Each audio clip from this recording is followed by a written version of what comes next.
talkers and seekers.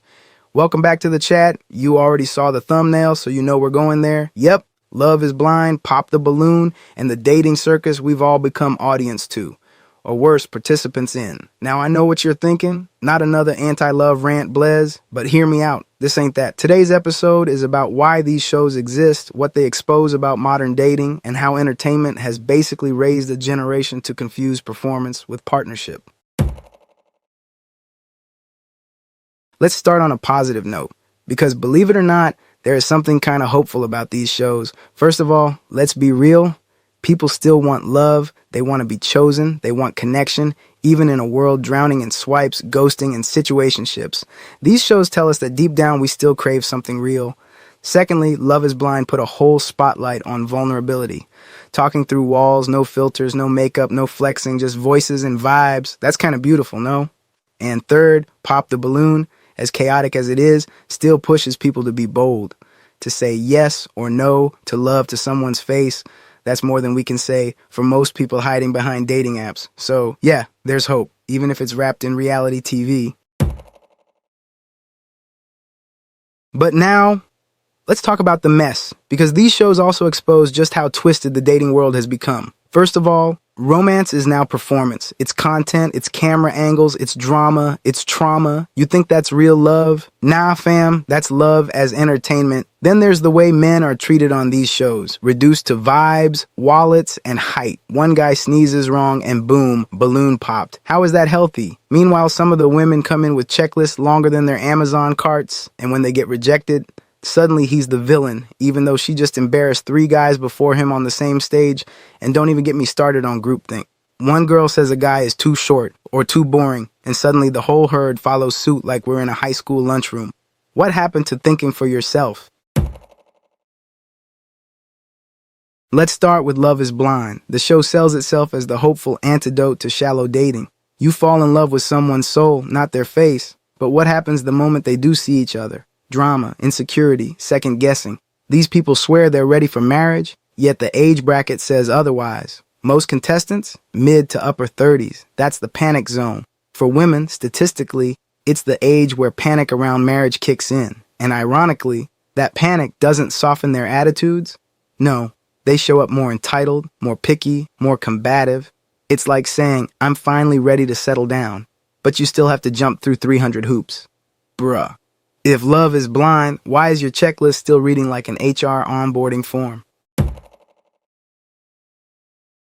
Then there's Pop the Balloon, a show where women literally stand in a row and pop balloons attached to men they don't choose. The visual is wild, but the symbolism?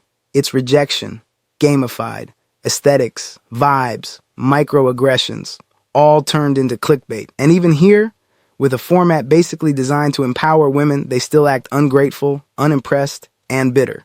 I gotta give props to the host Arlette for occasionally trying to balance out the off-color behaviors of some of the women on there, though. And the show tries to flip the script for balance, placing the men on line up and in position to do the choosing. But when on that format, it's clear that the men's approach to pop or unpop, much more courteous, kind, toned down, and considerate than the women's. Yet women are the ones always complaining online about how things are said rather than what is said, right? Anyway, the show mainly gives women full control, and they still roll their eyes at every option like the menu at a vegan BBQ. Here's the part nobody wants to admit. These shows, and all the ones before them, are not bugs. They're features. The Bachelor made women compete for one man's attention and normalized drama as proof of love. Temptation Island turned cheating into a group activity. Love Island made serial dating look like strategic gameplay. Even Too Hot to Handle punished sexual self-control. Decades of this content has rewired people's expectations.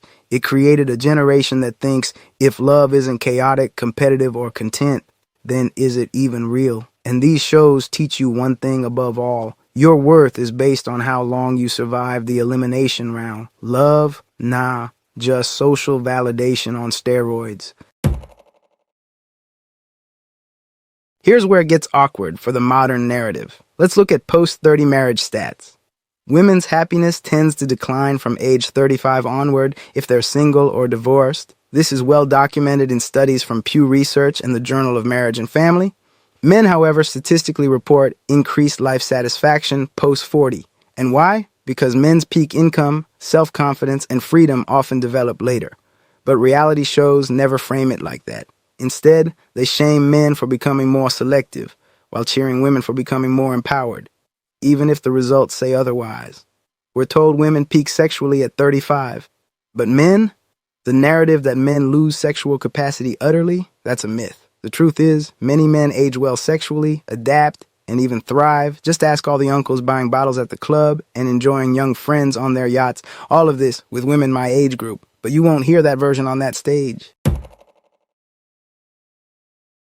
One of the wildest things we see in these shows is women saying stuff like, "I'm raising my daughters to never depend on a man," while still collecting alimony from their ex-husbands. This isn't empowerment, that's hypocrisy with mascara. And any man who dares point it out, like the few sensible brothers on these panels, gets ganged up on. The shame tactics? Immediate. "Oh, you're insecure. You must hate women. Who hurt you?" This is how the culture shuts down male perspective, by framing truth as attack and discomfort as abuse. And now, it's not just TV. It's TikTok, Reels, Shorts. Dating has become influencer content. Podcast clips where women demand $400 dates and flyouts for vibes. Men rate women like NBA scouts. Soft girl era meets Sigma male grind set. No wonder everyone's confused. We're in a marketplace of ideals, not humans.